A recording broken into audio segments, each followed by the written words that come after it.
पाकिस्तानियों घबराना नहीं है, हम आपकी सांस निकाल रहे हैं, हम आपका जीना दो भर कर रहे हैं, हम आपकी आखिरी सांसें जो हैं उनको भी तोड़ रहे हैं और आपके खून का आखिरी कतरा निचोड़ने के लिए पूरी कोशिश कर रहे हैं, लेकिन आपने घबराना नहीं है। का एक बयान मेरे सामने है, वो कहते हैं बिजली सस्ती रखकर मुल्क पर कर्जे नहीं चढ़ा सकते और हाल ही में ₹1.95 बिजली की फी यूनिट कीमत में इजाफा हुआ है। तो ये मुल्क का वजीर आजम है जो हमेशा ये कहते रहे कि अवाम की फलाह के लिए वो बढ़ चढ़ कर काम करेंगे और अब इस तरह की तावीलें सामने आ रही हैं। Sir, your take on this Nazir Lagari साहब। असल में जो आलमी मालियाती इदारे हैं वो डिक्टेट कर रहे हैं और ये उनकी डिक्टेशन ले रहे हैं। आलमी मालियाती एजेंडों जो इदारे हैं उनका एजेंडा ये है कि पाकिस्तान की इकनॉमी ग्रो ना करे, पाकिस्तान के लोग सेल्फ सफिशिएंट ना हो, पाकिस्तान के लोग जो हैं उनके ऊपर इतना प्रेशर रहे और उनके ऊपर उनकी इकनॉमी पर इतना बड़ा प्रेशर रहे कि लोगों का सांस लेना दो बार हो जाए और उनके कर्जे बढ़ते चले जाएं। और आपको कहते हैं कि जनाब अपनी करेंसी को डिवैल्यू करें, वो डिवैल्यू करते हैं तो कर्जे आपके और रुपयों की मद में तो फिर बहुत ज़्यादा बढ़ते चले जाते हैं और उसी हिसाब से आपको डॉलर भी मार्केट में उसी तरह मिलेंगे। तो ये एक बहुत बड़ा एक घन चक्कर है और एक बहुत बड़ा एक विशेष सर्कल है आलमी इदारों का। आलमी इदारे आपको नहीं आगे बढ़ने देंगे और अगर ऐसी हुकूमत होगी जो डिक्टेशन पर काम करती होगी, जो आलमी इदारों की डिक्टेशन पर अपने लोगों की ज़िंदगी को कठिन कर रही होगी, तो हम क्या करेंगे उस हुकूमत का। उस हुकूमत ने जितने वादे किए थे सब ऐसे हुए कि हवा में उड़ गए। इस हुकूमत के तमाम दावे हवा में उड़ गए। इस हुकूमत ने जो अपने माहिरीन बिठाए थे, मालूम हुआ कि वो माहिरीन उनके पास थे ही नहीं, सिर्फ कहानियाँ थीं और कहानियाँ अब भी वो चलाने की कोशिश कर रहे हैं। एक्चुअली एक नाअहल, नालायक और एक ऐसी हुकूमत मुल्क पर बरसरेकदार आ गई है जो अपनी कारकर्दगी के एतबार से पाकिस्तान की 73 सालों में बनने वाली तमाम हुकूमतें बाशमूल जनरल याहिया खान की हुकूमत से भी गई गुजरी और नाअहल और नाकारा हुकूमत है। इससे कुछ डिलीवर नहीं होगा। ये हुकूमत आवाम की ज़िंदगी के बारे में बिल्कुल परेशान नहीं है। बस एक बात उनको कहनी है कि पाकिस्तानियों घबराना नहीं है, हम आपकी सांस निकाल रहे हैं, हम आपका जीना दो भर कर रहे हैं, हम आपकी आखिरी सांसें जो हैं उनको भी तोड़ रहे हैं और आपके खून का आखिरी कतरा निचोड़ने के लिए पूरी कोशिश कर रहे हैं, लेकिन आपने घबराना नहीं है। ये है इस हुकूमत की सूरत हाल।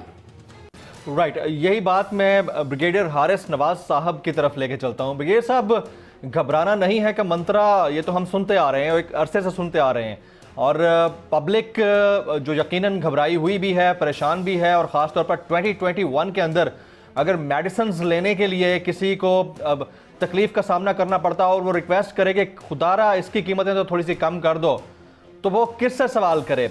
ये महंगाई माफिया की वजह से है या सिर्फ IMF की वजह से है ब्रिगेड साहब?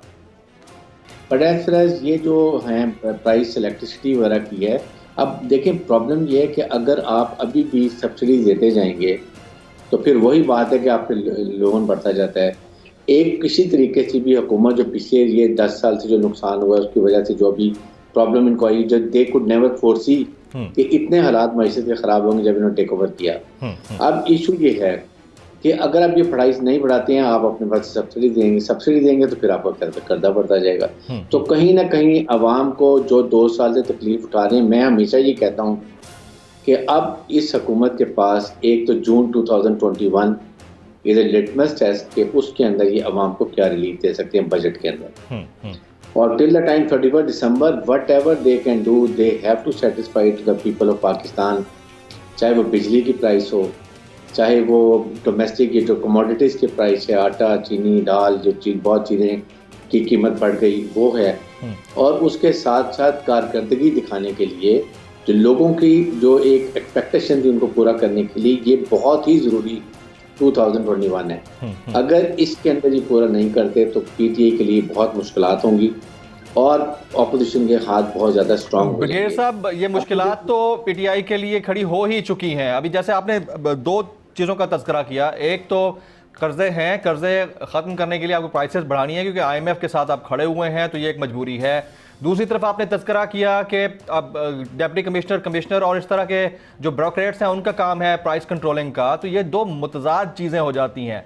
और हमें ये चीज़ बड़ा क्लियरली पब्लिक के सामने रखनी है कि आया ये IMF की वजह से महंगाई हो रही है या फिर मिसमैनेजमेंट है, और अगर मिसमैनेजमेंट है तो मिसमैनेजमेंट की टीम के परफॉर्म ना करने का खमियाजा क्या कैप्टन को नहीं भुगतना होता है? और अगर ऐसा नहीं है तो फिर साफ कहा जाए कि IMF की वजह से है, हम उस वक्त तक नहीं कर सकते, दे सकते रिलीफ जब तक कि IMF के मामला से हम जान नहीं छुड़ा लेते। मलिहा, अब हमारे सामने ही है, नो डाउट खान साहब का कोई ख़ानदानी सियासी बैकग्राउंड नहीं है। खान साहब बड़ी स्ट्रगल के बाद इस पोजीशन पे पहुंचे हैं, prime minister of the country हैं। महंगाई ने जीना दूभर किया हुआ है पब्लिक का, ऊपर से ये जवाब देना कि बिजली अगर सस्ती करते हैं तो फिर मुल्क पर कर्जे चढ़ते हैं, तो ये जवाब इटसेल्फ ठीक है या गवर्नमेंट इसको ठीक तरह से ट्रीट नहीं कर पा रही चीज़ों? देखिए, सबसे पहली तो चीज़ ये है कि गवर्नमेंट को सबसे पहले अपनी media and communication strategy improve करने की ज़रूरत है। बात सही भी हो, उसको इस पैराए में आवाम तक पहुंचाया जाए कि उनका दिल ना दुखे। ठीक है, मतलब बात करने का भी एक थोड़ा अंदाज होता है ना, अल्फाज का चुनाव होता है। जिस तरह हमने हज़ारा वाले वाक़े में भी देखा कि अब खान साहब कहना क्या चाह रहे थे, वो मशरूत का लफ्ज़ इस्तेमाल करना चाह रहे थे, लेकिन चूंकि वो सोचते अंग्रेजी में, बोलते उर्दू में, तो वो भी थोड़ा मसला हो जाता है। लेकिन मुंह से उनके ब्लैकमेल का लफ्ज़ निकल गया। सो अब जिन तक ये बात पहुंची, सख्त है लेकिन बात वही थी तकरीबन। बात वही थी, लेकिन अगर वो इसको इस तरह से कहते हैं कि आप इस तरह से मशरूत ना करें, अब शर्त का लफ्ज वो इस्तेमाल करते हैं तो इतना वो ना लगता। चूंकि ब्लैकमेल का लफ्ज इस्तेमाल हो गया तो वो फिर पूरे मीडिया ने भी उसी बात को ही पकड़ लिया। सिमिलरली मेरा ख्याल है जो खान साहब इधर बताना चाह रहे हैं वो ये है कि अगर हम इस वक्त सब्सिडीज देंगे, जो ब्रिगेडियर साहब भी बात कर रहे थे कि सब्सिडीज देने की कोशिश करेंगे तो कर्जों में इजाफा होगा, तो अवाम को इस वक्त मुश्किल वक्त काटना पड़ेगा। और वो हर मुल्क की मईशत काटती है, चाहे चीन थी, बिल्कुल आपकी बात दुरुस्त है, चीन है, जिसने टर्की ने, जिसने भी एक रेवोल्यूशन से गुजरा जो भी मुल्क, उसने मुश्किल काटी। लेकिन हैविंग सेड दैट, मुझे ये लगता है कि IMF वाला और ये कर्जों वाले चक्कर से ज्यादा, ये तो 30% है, 70% मसला आपका मिसमैनेजमेंट का है। आपसे ब्यूरोक्रेसी कंट्रोल नहीं हो रही।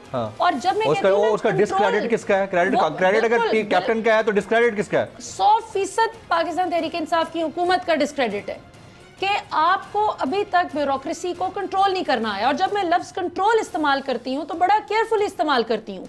ये वो नहीं है जिनको आपने हैंडल करना है या मैनेज करना है, आपने इनको कंट्रोल करना है। मैं खान साहब को जब इंटरव्यू कर रहा था तो बहुत सारी बातें अपनी जगह पर, एक महंगाई के ऊपर जब सवाल किया तो फिर उन्होंने यही कहा, उन्होंने कहा कि महंगाई है, अभी बर्दाश्त करना पड़ेगा, अभी कौम को मजीद झेलना पड़ेगा। तो ये कब तक झेलना पड़ेगा? आप इतने सीनियर तज्ज़ियाकार हैं, आप इसकी कोई डिफाइंड लिमिट देखते हैं? पहली बात तो ये है कि मैं दो बातों को शायद इंडोर्स नहीं कर सकूंगा। मैं कतअन ये नई बात मानने को तैयार हूँ कि बंदा ईमानदार है, मैं बिल्कुल नहीं मानता इस बात को। बंदा ही बुनियादी तौर पर ख़राब है, ख़राबी सारी की सारी बंदे के अंदर है। और मैं बिल्कुल नहीं मानूंगा कि बंदा दयानतदार है। मैं दयानत को भी क्वेश्चन करता हूँ, इसलिए कि बहुत से सवाल आते हैं जो उनके बारे में उठाए जा सकते हैं। अब आते हैं उस तरफ को कि जनाब सब्सिडी लोगों को नहीं दी जा सकती। लोगों को सब्सिडी कोई दे भी नहीं रहा है। इन्होंने लोगों को 1 रुपए की भी सब्सिडी दी, सब्सिडी दी, इन्होंने सब्सिडी दी, चीनी माफिया को दी, आटे की माफिया को दी, इनने पेट्रोल की माफिया को दी, इनने माफिया को जो है वो सब्सिडी दी और उनके पेट भरे हैं और उनके बैंक भरे हैं और उनके जो है खजानों में इजाफा हुआ है। माफिया ओनरशिप ले चुकी है इस गवर्नमेंट की।